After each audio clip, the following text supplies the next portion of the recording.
Congress BJP की विचारधारा पर चल रही है, लेकिन जिनको वोट देना है उनको कुछ बातें सोचनी पड़ेगी। तो मुसलमानों के साथ मजबूरी ये है कि वो अल्टरनेटिव के तौर पर उनको कांग्रेस नजर आती है। आदरणीय बाड़ा साहब ने अपने एक मित्र एमएलसी के जरिए विधान परिषद के अंदर मोहम्मद पैगंबर बिल पेश किया है। वंचित बहुजन अघाड़ी तमाम लोगों को साथ में लेकर चलने वाली पार्टी है। और अब देवी महाराष्ट्र भर में सब जानते हैं कि चुनाव चल रहे हैं और चुनाव की खास बात है, चुनाव बारिश की तरह होता है कि बारिश पड़ते ही जमीन के कीड़े भी बाहर निकल के आते हैं। इसी तरह कहीं ना कहीं हमको ऐसे पक्ष के साथ जाना चाहिए जो हमारे और आप से चलता है, हमारे और आप जैसे लोगों को आदरणीय बाड़ा साहब नेतृत्व देने का काम कर रहे हैं। तथाकथित सेकुलर पार्टी के लोग, तथाकथित नामनिहाल पार्टी के लोग भी सड़कों पर उतर रहे हैं। ऐसे लोग सड़कों पर नजर आ रहे हैं जो 5-5 साल से कभी नजर नहीं आए। खैर, चुनाव है, चलते रहता है, लोग सड़कों पर आ सकते हैं, लेकिन जिनको वोट देना है उनको कुछ बातें सोचनी पड़ेगी। इस महाराष्ट्र के अंदर आने वाले दिनों में चुनाव है और मुसलमान हर बार की तरह ये सोच रहा है कि हम लोग बीजेपी को हराना है और बीजेपी का अल्टरनेटिव सोचना है। और जब भी मुसलमान बीजेपी का अल्टरनेटिव सोचता है तो मुसलमानों के साथ मजबूरी ये है कि वो अल्टरनेटिव के तौर पर उनको कांग्रेस नजर आती है, जबकि कांग्रेस बीजेपी की विचारधारा पर चल रही है और इसकी सैकड़ों मिसालें हैं। अभी जो है तो तेलंगाना के अंदर कांग्रेस की सरकार है, कर्नाटक के अंदर कांग्रेस की सरकार है, हिमाचल के अंदर कांग्रेस की सरकार है और इन तीनों राज्यों के अंदर आप मुसलमानों की स्थिति देख लीजिए। हिमाचल प्रदेश की अगर बात की जाए तो कांग्रेस ने बीजेपी के नक्शे कदम पर चलते हुए और खास करके योगी बाबा के नक्शे कदम पे चलते हुए उधर बुलडोजर चलवाए। योगी बाबा के नक्शे कदम पे चलते हुए उन्होंने जो है तो अलग अलग दुकानों के ऊपर आइडेंटिटी लगाने का काम किया, जबकि ये विचारधारा बीजेपी की है, यही कांग्रेस लेने की कोशिश कर रही है। कर्नाटक की अगर बात ले ली जाए, तेलंगाना की अगर बात ले ली जाए तो कांग्रेस ने जो है तो बीजेपी के नक्शे कदम पर चलने का काम किया है। बीजेपी ने हिजाब बैन की बात की, कांग्रेस ने कहा कि हमको वोट दो, हम हिजाब बैन हटाएंगे। कांग्रेस ऐसा नहीं कर सकी, ना करना चाहती है।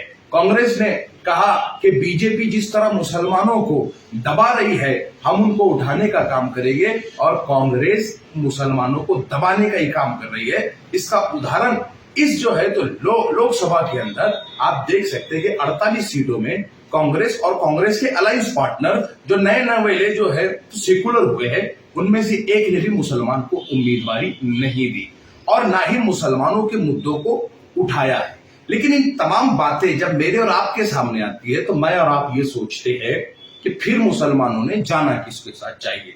तो मैं मुसलमानों से ये कहता हूं कि आपको ये सोचना होगा, ये देखना होगा कि आपका और मेरे मुद्दे उठाने वाला कौन है।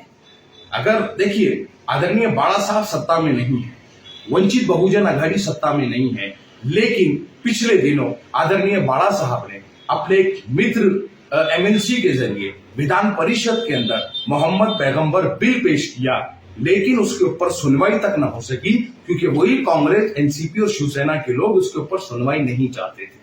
अगर वंचित बहुजन अघाड़ी के एमएलए होते, एमएलसी होते तो मुझे लगता है वो बिल पास भी हो जाता। कहीं ना कहीं इस बार इस महाराष्ट्र के अंदर ये मौका हमको मिल रहा है कि हम उस बिल को जो पेंडिंग पड़ा हुआ है उसको पास कराने के लिए मुस्लिम उम्मीदवारों को वोट दे और बाड़ा साहब की ताकत बने।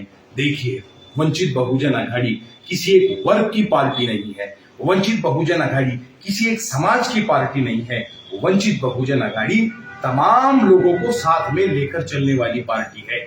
वंचित बहुजन अघाड़ी ने मेरे तरह के एक आम से कार्यकर्ता को उठाकर आदरणीय बाड़ा साहब ने सियासत की पहली सफ में लाकर खड़ा कर दिया है और आज मैं वंचित बहुजन अघाड़ी की रियासती तौर पर तर्जुमानी कर रहा हूं और ना सिर्फ मैं कर रहा हूं, मेरे साथ सिद्धार्थ मोगड़े बोलकर मेरे बौद्ध भाई है, दिशा पिंकी शेख जो तृतीय पंथियों की जो है तो जबान है, चेहरा है, वो कर रहे हैं, उत्कर्षा ताई है और ऐसे कई नाम है, ओबीसी से हमारे साथ में है। और मैं समझता हूं कि कितने साथी ऐसे हैं जो भटके विमुक्तों से आते हैं, जो अलग अलग जाति जमातों से आते हैं और वंचित बहुजन अघाड़ी उन सबको राजनीतिक तौर पर पहली लाइन में लाने का काम कर रही है।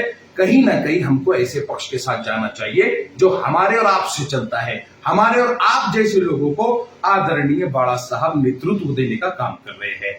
विधानसभा का चुनाव है, हमको और आपको सोचकर वोट देना होगा कि हमको जाना किसके साथ है।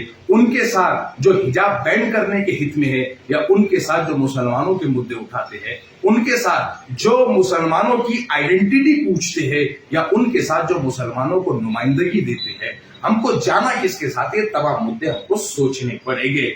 आदरणीय बाड़ा साहब ने इस महाराष्ट्र के अंदर एक जो है तो एक सारे महाराष्ट्र को पैगाम दिया। लोकसभा में सबसे ज्यादा मुस्लिम कैंडिडेट दिए और अभी विधानसभा में भी सबसे ज्यादा मुस्लिम कैंडिडेट दिए।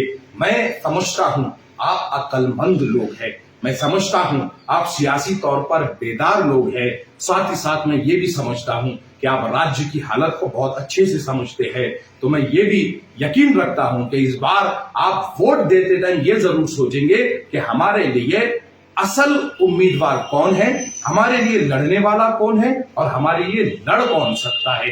इन तमाम मुद्दों को मैं समझता हूं आप जहन में रखेंगे, सोचेंगे, अपने परिवार के साथ चर्चा करेंगे और आने वाली विधानसभा में सोच समझकर वोट देंगे। मैं समझता हूं इस बार तमाम समस्याओं का हल लेकर आदरणीय बाड़ा साहब आप तमाम के बीच में गैस सिलेंडर का चिन्ह दिया है। अपने अपने इलाके में अपने अपने कैंडिडेट के लिए वोट दीजिए और अपने तमाम मसाइल का हल निकालिए। बहुत बहुत शुक्रिया। मैं तैयब जफर, राज्य प्रवक्ता, वंचित बहुजन अघाड़ी।